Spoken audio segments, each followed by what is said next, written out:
Yo, what is up, guys? Welcome to the Rice Vodka Live podcast, episode 3, hosted by myself and Taco. Today's topic will be all about time management, and I know this is relevant to a lot of people because, well, everyone can improve the time management one way or another. And, I really think one good way to do that is to see how others manage their time and their struggles with time management, and what's been successful for them. And then you can take those certain aspects and adapt it into your own schedule and routine and see how it fits and works for you. So Taco, in my eyes, you seem to be someone with really good time management.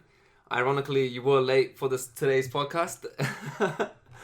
But with that, I do want to have this opening question to you. What was the biggest change you made that helped your overall time management? To be honest, for me, I think it's choosing certain priorities. Like, I wouldn't say my time management skills or abilities are perfect, but in the end, time management is about getting things done, right? And I think something that I've developed over time is to get certain things done that I need to do, and I'm not perfect at this, but I think the most important thing is choosing your priorities, and no matter what, regardless of what your other options are, other possibilities, you need to choose to do what your priorities are. You know what I mean? You're always going to have distractions or other things that come up that might sound like a good idea, or another friend wants to catch up, or this or that. You've got to choose what is worth your time, And I think this goes back to something that I'll say over and over again. It's about what you're working on long term. Are you trying to build something? You're trying to work towards a certain goal, which requires a certain level of commitment. Then you need to keep directing your time and driving it that way in order to ensure that you reach that, because no one else is going to help keep you accountable for those things. Right, it's valuable. I think that's helpful to me in a lot of ways. I see myself as an opportunist, so I'm quite good at planning, but then opportunity will present itself. Say, for example, I run into a friend on the street, and he's like, "Hey, we're having this party," or we're having this gathering. You should come along. And I haven't seen this person in a long time, and I probably won't see them again for a long time. And because of that current opportunity, I thought, you know what, I will come with them today and have a good time, share some knowledge, get some information out, just enjoy my time. It will mess up my plans though, and then the following day, my plans are like messed up a little bit, but I feel like it was worthwhile overall. Yeah, I think it's really important. It can seem a bit blunt at the time, but sometimes you genuinely have to shut a conversation down. You genuinely have something you're doing and you have to get to it, or you got to go somewhere. Don't ever feel like, that you shouldn't shut things down, or it's wrong, or you're being too blunt or ruthless. Obviously, do it in the most respectful way that you possibly can. But if you got to go, just tell them, you know what I mean? You're going to feel awkward.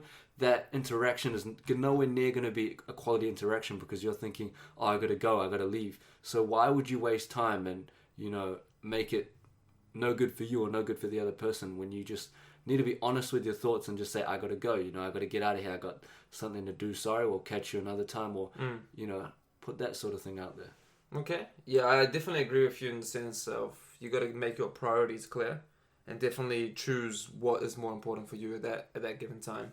I guess it is situational as well, depending on, that encounter with someone, like I said, an opportunist. If that encounter did, lead to something greater in the future, then it could be worthwhile. But otherwise, I think definitely true in the sense that you plan this out for a reason.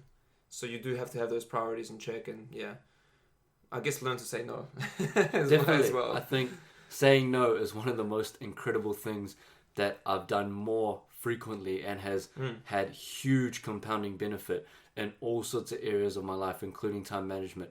But I think even now I know that I need to say no more, I think we always think yes and is a positive response, but no is also a positive response. And I just firmly believe that most people can make use of saying no more, and they'll find that there's a lot of benefit because, no is a powerful word.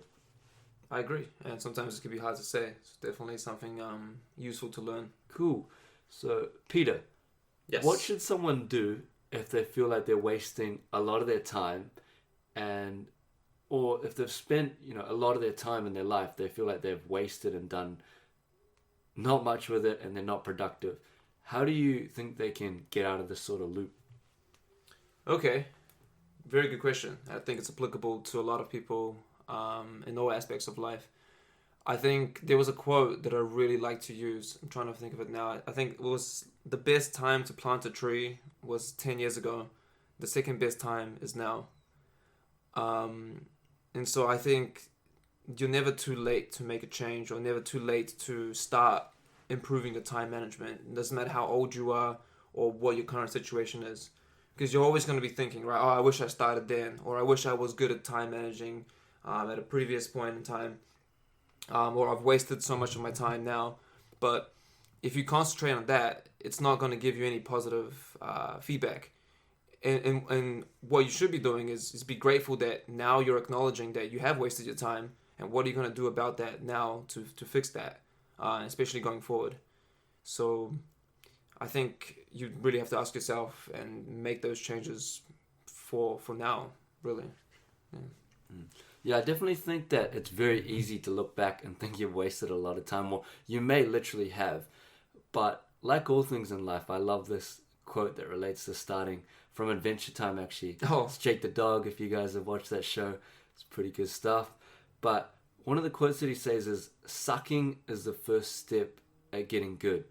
You know, it's not exactly said like that, but along those lines. And I think that we need to recognize, like Peter said, if we suck at something, that is a beautiful realization. Because if you don't recognize something, you're like that guy who's super cocky and does nothing and never grows as a person, because they think they already know everything. They think they're already a boss. And, you know, I think life in general, all the lessons are learned when we humble ourselves and recognize that we have areas where we're weak, where we're struggling, where we're not the best that we could be. And that's a beautiful thing, because that allows for growth. And there's nothing, you know, that is more incredible than growing in any area of life, I think. I love how you threw on the Adventure Time quote. You know, I've been meaning to watch it for such a long time. I still haven't. I gotta throw it into my time management. Nah, that's a time waste, brother. Get that out. No I do not advocate spending time watching cartoons. If you love anime and that's your thing, no judgment. But, you know, I think there is better time to be spent than staring at a screen sometimes. Yeah. I have. That's my opinion. No, that's true. But what I think to that is that if you're good at managing your time, you can manage cartoons and that as well. Because you can't be productive all the time. We do need to have time to unwind or relax or really phase out of things. I think if you're being productive all the time, you're going to reach a level where you feel burnt out, or at a level where you can't maintain. I think good time management is not something that you do for 1 week, but something you can do for an extended period of time. Yeah, I fully agree with you, to be honest. When I say that, I just mean I'm not the biggest fan of watching cartoons myself personally. Okay. But in saying that, yes, definitely. You know, if you've managed your time well and you've had an amazing productive day, don't flip and try to go crazy and stay productive until 1 a.m. and then not sleep properly. Or, you know, don't go and watch cartoons until 1 a.m. But if you've got a certain time frame where you think, oh, I could watch a show for an hour or two, definitely all power to you. Go do that, you know, get some entertainment in. You know, as much as I don't watch cartoons, I love to watch MMA, I love to watch combat sports, and that takes time as well. You definitely have to have your interests and hobbies that you spend time in, because if you really think about it, if you use that time wisely and you stay entertained, you know, only when it's a good time to, it actually empowers you to be successful and free up your mind and time for when you are on, you know? Yep. You've got to switch off to exactly. get on. You can't be on all the time, and if you are, that ain't sustainable. You ain't going to be doing that for 10 years, you know? That's not a long-term solution to time management at all. Yeah, that's kind of what I was trying to throw into that as well, is that you need that time to unwind, and almost you have to put that into your schedule, a time for yourself where you can be passive and just relax, unwind. And even cartoons, it's not necessarily a time waster in the sense that, like, contrary is that you quoted that from a cartoon, right? Yeah. Cartoons definitely can throw in things that you can learn on. That's quite interesting. Like, there are other ways to learn, but, you know, if you can be passive and unwind with something like a Netflix show, they can actually teach you real world things as well. So it's a benefit too. So yeah, I guess there's a mix between what's good. Yeah. I don't know. Don't get me wrong, I don't got any problems with cartoons or anime and all that. I've watched pretty much the whole of Avatar Aang. If you guys have watched that, that is such a good show. And Avatar Korra is amazing as well. There's some good cartoons out there, and that creativity, that imagination, that art, I think is a beautiful thing that I appreciate. Yeah, The Legend of Aang, that's a great one. I love that, man. Yeah. When are they making The Legend of Peter? Oh man, it's a work in progress, man. It's happening right now. The Legend of Peter. My man. But yeah, I guess, Taco, when you have periods of good time management, so you had a very successful week, how does that impact your life? Yeah, I think, good time management and actually doing what you think and want and plan to do is incredible. You feel better, you're happier, you've gotten things done. And if you can compound that and do that, week in, week out, you're going to be going towards where you want to go at a rapid pace compared to if you're mucking around and you're not managing your time well. And I think, it just benefits in all sorts of ways in every area of your life. If you can manage your time well, you're going to be killing it. You're going to be loving it. That's hard to do though. It is. Peter, how much is too much when you're planning? An approach that people take to time management sometimes is to mush in as much stuff as they can into their day, into their week. Where do you think the limit is? And what do you think of that type of philosophy? Okay, interesting question. I think I've experienced this with some of my colleagues back in university. I had this one girl, she's really intelligent, based on she was always getting very high grades. And through conversation, I thought she was very smart. However, her time management was always so fixated to the minute. And she was always really tense, and she never had time to chill, relax, or even open up a conversation because she had to be somewhere and leave and go. And I respected that to an extent, but I could see how it was affecting her because she was really stressed out all the time. And I think that was a negative thing, to be honest. So, like having everything scheduled to the minute, I think is not a feasible way, or not a good way of time management, to be honest, because there's always exceptions. There's so many things and variables that happen in your day and in your life in general that you can't, time manage to a T, or be able to adapt your schedule in order to suit other things that come up. Yeah, I fully agree with you, because when I think of how I've found time management works best for me personally, but I think there's other ways that I can go and explore. But time management, often a good way to do it is make it task oriented. Say you have 5 tasks you need to do in that day, and you'll be able to do that within a certain time frame, but obviously we procrastinate, we do this and that. But at the end of the day, the goal is to get those 5 tasks done. And if you focus on getting them smashed out, you'll have been productive and you'll have got it all sorted without just having a fixed schedule. You have these tasks that you need to do, and I think that works really well. Yeah, that's what I do nowadays when I manage my time. I always write in a notepad the main things that I need to complete, and a rough time estimate on how long it will take. I like to organize things by like 30 minutes or an hour blocks, based on, and I give a lot of leeway. So for example, if I say I'm going to do my assignment for 1 hour, and then after that I'm going to have dinner, for example, right? But if in that hour I'm working really well on my assignment and I haven't made any dinner plans, I'm just eating like downstairs by myself, then I would extend that to another 30-minute block.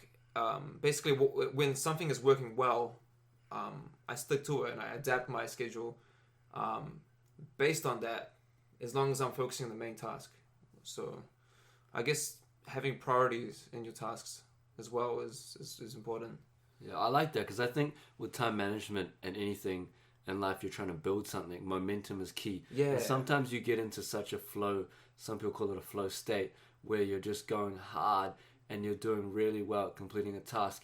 Something that I've found is I've tried to implement a method where you manage your time in 25-minute windows. It's called the Pomodoro Technique. And then you have 5-minute breaks. And that actually can be really good. And I think that over an entire day, if you do that consistently, you're going to get a lot of work done. But what I've found is once I get fixated on a task, it might go over that time.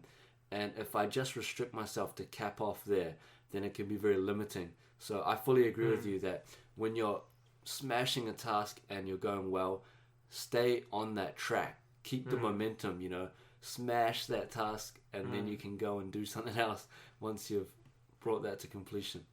Absolutely. I'm all about that flow. And for me, I procrastinate really easily, but I also focus really well when I'm motivated. And I don't always have the motivation to do an assignment that I'm forced to do, right? So it does take me some time to get into that state. Or it doesn't have to be an assignment, can be something else, even a piece of writing or something that I'm doing that's creative. Once I get into that flow, I'm definitely I'm in the moment. I'm not even thinking about time. I'm being productive, and I'm dishing out that content.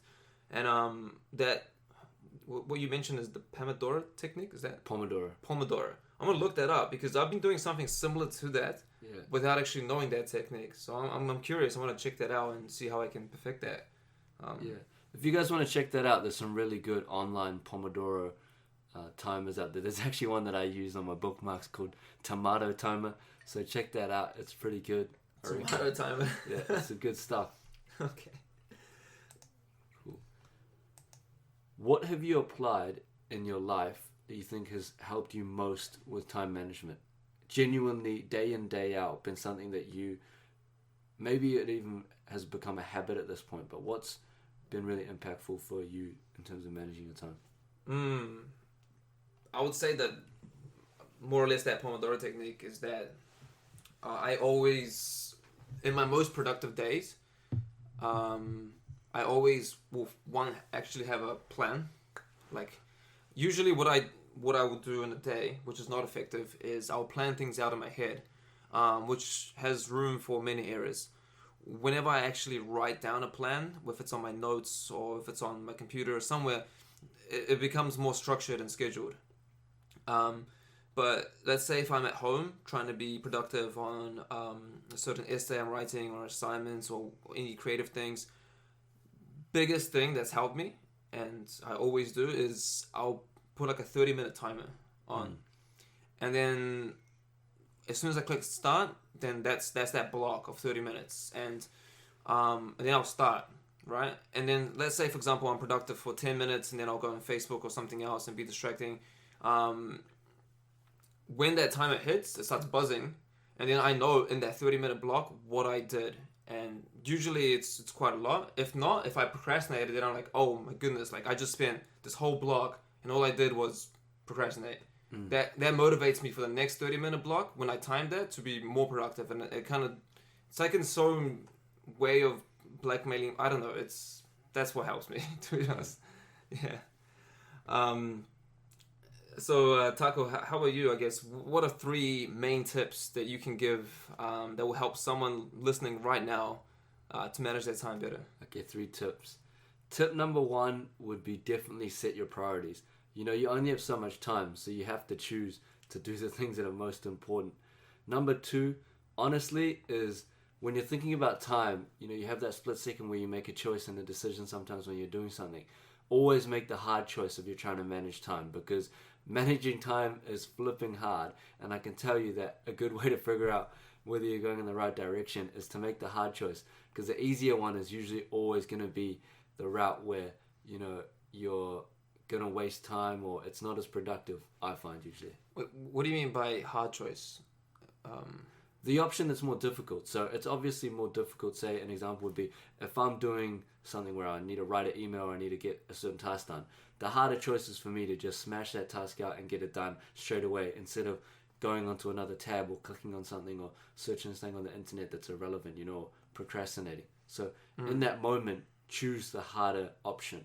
Choose the option that is more difficult. That's hard. Yeah, that's hard. That's exactly why it's got a hard choice. And my third tip would be to say no, like I said before, is, you need to say no to yourself even. If you're flipping wasting time and doing stupid stuff and you know it, say no to yourself. No more of that. I like that. And say no to other people when you need to manage your time and do certain things. Unfortunately, they can't be in that plan for that day. You can reschedule, you can figure it out. And if that person really wants to spend time with you, they'll make time another time as well, and it won't be a problem. I like that. Saying no to yourself, that's a good one. I need to use that today. I watched a bit too much Netflix today. I gotta say no to myself on that. It's been a long week. That was my problem is just justification. I can justify my actions really well, and it's not always ideal. For example, I should have done a lot more of my assignment, but it's been a long, hard week. This is my only free day, so I thought, you know what? I want to just chill, relax, and watch this. It felt good at the time. I'm still happy. I watched 4 episodes, but it was not a good use of my time. So I think saying no to myself for that would be good. Yeah, I think it's true what you said. You felt good at the time, but I can almost guarantee you, if I'm being a bit more honest there, that you're going to be thinking about that tonight. Maybe even after this episode, yes. You're going to be thinking, what could I have gotten done? How much quality work could have come out of that? And I think that's the hard choice factor that I'm talking about, is when you make the easy choice, you're going to know, because you're going to be thinking about it all night. You're going to think about it maybe even later that week. You're going to feel like you wasted your time. And there is no feeling that sucks more than when you think you've wasted something in your life, whether it's your time, your relationships or anything. When you waste things, it does not feel good. If you waste your money and you buy something you don't need, that feels terrible. And that's what I mean, is choosing the hard choice. Because you'll know very easily. And the good thing with time is we always, until you're dead, you always have more time that you can handle and manage differently. So instead of choosing that choice that is going to make you feel like crap, make that tough choice and choose to do that. And this is something I'm definitely working on. And I think that this is something that most people will be working on for the rest of their life, in terms of there's levels to this, you know what I mean? You can start to manage your time more and more efficiently, but you're never going to be perfect at it, Yeah. As soon as you realize that productivity and that benefit, you're going to want to go further. Or at least that's what I think. Some people might not be the same. But Well, I think there's always room for improvement. I think when you're really good at something, you can always improve as well, but there's incremental improvements that you can make, which really make the difference between someone who's good and someone who's like a master at something, right? Like, it's quite fast to learn boxing, for example, but to become an actual master of boxing is it's a completely different story. Mm-hmm. And back to what you said there about like wasting time, it's interesting, because when you waste money, you definitely feel bad, right? I don't think anyone feels good when they waste money. Hell no. Otherwise you wouldn't call it a waste, right? And if you have the same approach to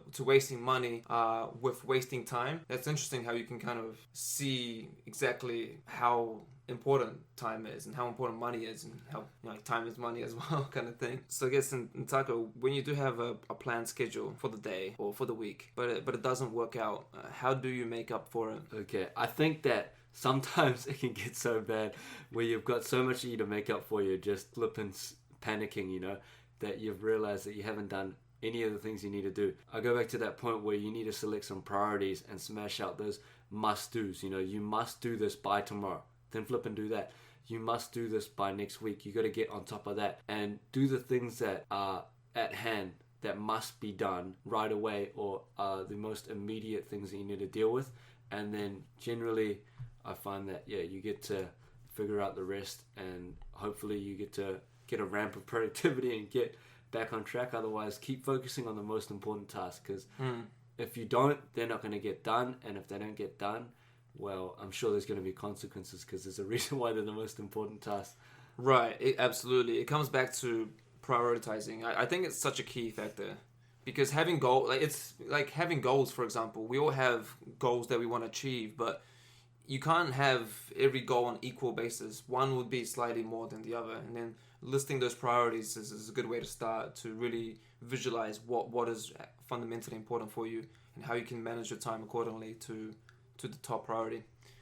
And I want to make a quick shout out as well to James Chan, who was on Taco's live Instagram chat there. That was awesome. Seeing some of you guys interacting there. That was really cool. James Chan had a really interesting question here in regards to that time management. She said, "Can you tell me about a time a coworker interfered with your work by chatting too much, and how did you handle the situation?" Yeah, that's an interesting one. I think we should both have a crack at that one. Oh, for sure, man. You go hard. I'll go hard, and then you can throw in the closing wrap up there. I guess James, like, I had one coworker who would talk a lot, and when someone's talking a lot, you usually have these gestures and things. I don't know, some people can't read when you're not interested or that situation. I've been in that situation quite a few times. I think it's like what Taiko mentioned earlier in this talk, is saying no to someone in a very polite and different way. Make an excuse by saying, 1 second, I actually have to do this really important thing.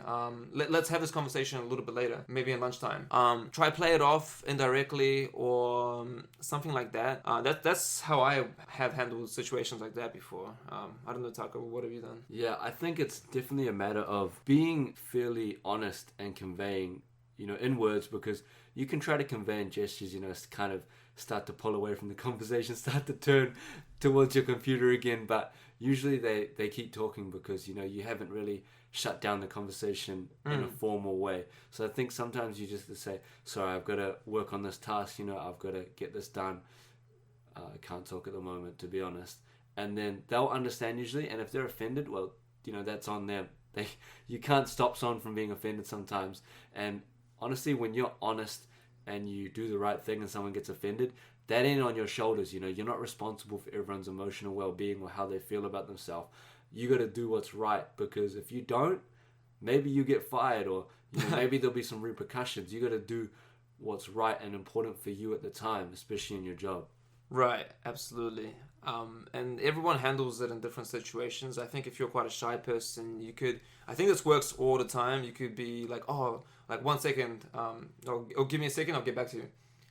And then saying you'll get back to someone means like, oh yeah, they're keen to have a chat. I'll go back and wait for them to come. But then, everyone gets busy or just forgets about it kind of thing. So that's one technique you can go around that. Yeah. This actually reminds me of a technique that I swear I could tell someone used on me once, and it was super effective. They honestly, for whatever reason, didn't really want to talk to me. And I think that's cool, There's nothing wrong with people not wanting to talk to you. What they said, and this is a bit of a conversation shutdown kind of one, this is quite useful, is, I just got to go to the bathroom. They may or may not actually go to the bathroom. Oh, yeah. Or you may or may not actually go to the bathroom. But it's a good way to just step away from the conversation and then just exit. And it's quite abrupt, because if you got to go to the bathroom, you got to go to the bathroom. No one's going to stop you like, oh, no, wait, I have to finish this conversation, like small talk. Like, no, man, 1 sec, like, let's continue this after. I got to go to the toilet. And then you come back. And it's definitely an easy out. And I encourage you to use it sometime. You don't want to be stuck in a conversation you don't want to be in, because nobody benefits from that. It's a waste of time. Because it's not in the workplace, so it's a little bit different situation than like with a friend, right? So you want to be polite, but you also want to get out of it. That sort of situation is more at an event, or you're out and about, not so much in the office, because the homie's going to know if you're trying to stitch them up by spinning a yarn, and that would be probably quite awkward. Cool. So thank you again, guys, for listening to another episode. I want to let you guys know that I really appreciate every single person who's taken the time to listen on any of the platforms. We've actually just reached this week 100 downloads, which is so awesome, and it's amazing. I want to welcome you guys for the next episode. I want to open up the DMs in terms of our Rice Vodka Life Instagram account, as well as my personal account. If you guys have any questions or topics or things you want to discuss, or any of the episodes have kind of touched you in a way, feel free to give us some feedback or, comment anything. You're always open to say anything. Even if it's critical or you think we can improve it a certain way, we are more than open to that. Yeah, so I'm looking forward to sharing with you guys another episode next week. And I encourage you guys, if you guys got something out of this episode or a previous episode, share it with a friend who you think would get something out of it as well. And have an awesome rest of your week. Whatever you're doing, may it be your best work yet, and may your time management improve. And may you make the hard choices in those moments where it's flippin' easy to do the wrong thing. Let's go, people. Get it. The hard choices. There you go. Peace out, guys. See you in the next one.